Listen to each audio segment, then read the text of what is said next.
Hi, this is Max Schlager, Senior Game Designer for 343 Industries. And Joseph Staten, Senior Creative Director on the Xbox Publishing team, and I was the writer and creative director of ODST. All right, so first of all, I want to just talk quickly about how ODST slots seamlessly into the unified UI here. So in all of the areas that you were able to play campaign for any of the other titles, you can do the same for ODST. So much like Halo 2 Anniversary Multiplayer, it slots in under Halo 3, so you can quickly get to there for your campaign. Same with playlists. You can go under Halo 3 and click through and go through ODST.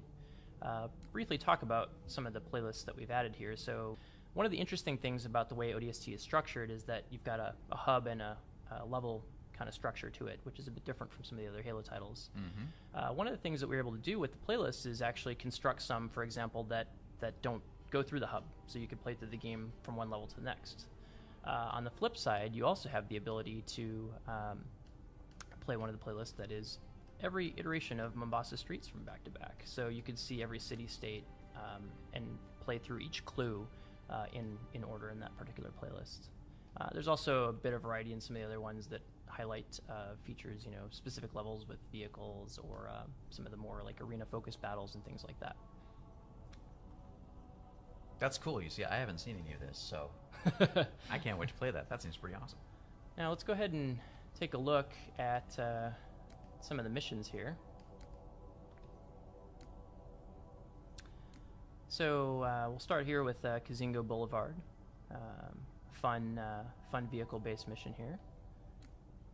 And much like the other titles, you can go through and turn on some of the meta scoring and time features here, which filter into the leaderboards for the game and give you kind of a social way to compete with your friends. One of the things that you'll notice quickly once you're in the game is how much smoother things look when they're running at 1080p and 60 frames a second. In particular, even just starting with the cutscenes, you'll notice a nice bump in the quality and the smoothness of them.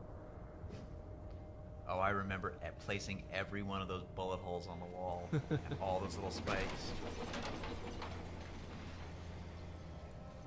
Hey, where's the fight at? Take a guess, genius. The first version of that line was "Take a guess, dumbass." By the way.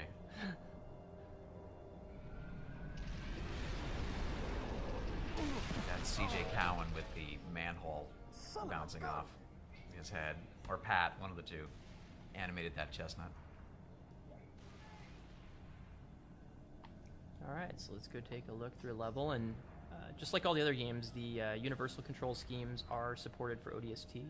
We've added several ODST-specific ones that you can use.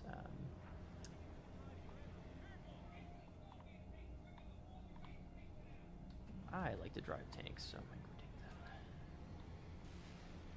So clearly the design for this mission was, what would be fun is to take a Scorpion and roll it through a town and blow dudes up.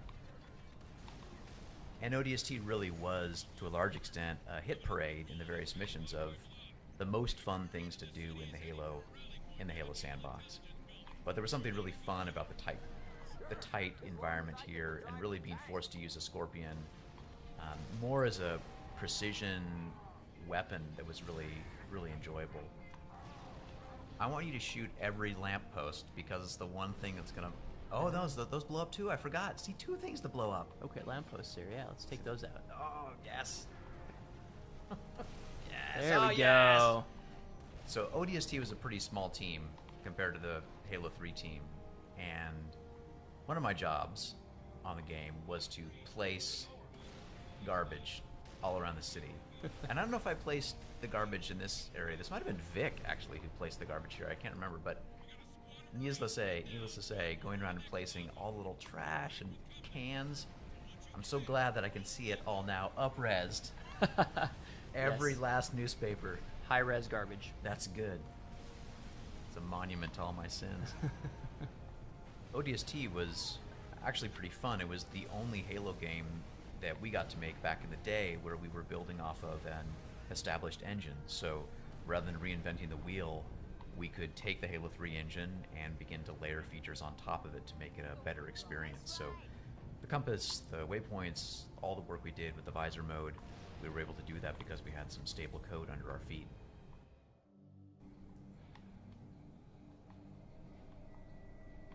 Take a look at NMPDHQ, a bit of a different level than Zingo. Yep, and absolutely, this is probably, well, at least one of my top 3 cinematics from the whole game. Because Romeo is such a complete jerk. Hey, rookie, you out A there? lovable jerk. Respond. That's an order. Give it up, Gunny. Even if he ain't dead, he's lost in that soup. Our comms can't. Yeah, we had one animator do all the cinematics for ODST for the most part, Pat, and he just rocked it. This was his first big job. He did it all keyframed. It's pretty incredible.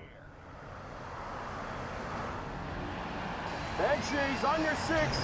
Hit the deck. We're losing her.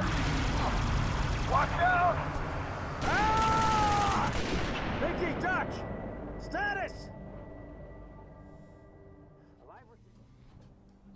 All right, let's do this. One of the really fun things about ODST was exploring a city at all levels. And one of the design goals and art goals we had early on was to take players from the highest point of the city to the lowest point in the city. And this, of course, is the high point. But just being able to be up in the clouds and see the Halo world from a different point of view. Oftentimes in Halo games, you're traveling from one spectacular destination to the next, and you don't really have time to linger in one spot for too long. But that was really the hope with ODST, is by the time you were done with it, you really would feel like you had spent quality time in a city, learned about it, I don't know, gotten to a place where it felt familiar and a little bit like home by the time you were done. Home filled with thousands of mean, ugly aliens that you had to shoot.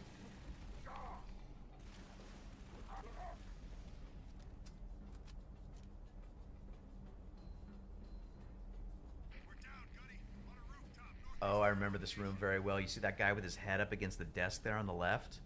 Yeah, you. I'm looking at you, that guy.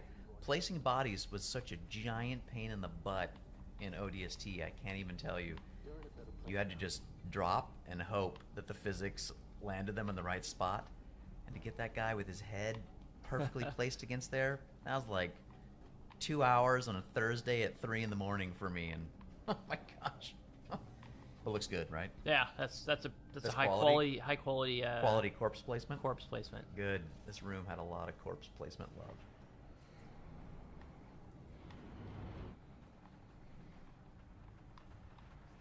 Oh yeah, this spot's good. There's lots of cool weapons here too. I think ODST, pound for pound, had more great Alamo encounters than any of the other original Halo games. Again, with limited geometry, you gotta get creative with reuse, but I think this spot in particular is a really good example of just how much fun you can have in a well-designed, tight space with fun toys and lots of bad guys to keep dropping in. It's great too, because it really feels like you got a team up here. Yep. Taking everything out. Well, this is the time in the story when the gang finally gets together, where everybody's unified, except for the rookie, but everybody's back together again for the first time. There we go. Yeah. Yay! Ah, exploding phantoms are so good. Well, that was great. That was a fun walk down memory lane. It honestly looks incredible. It's a real pleasure to have work that you did a long time ago made even better and prettied up. I think you don't get that a lot in this industry. You make games and the hardware goes away and the software gets stale and you don't get to enjoy them full stop, let alone get to see more beautiful versions of them. So it's great. It's a real treat. It looks awesome. You guys did a great job.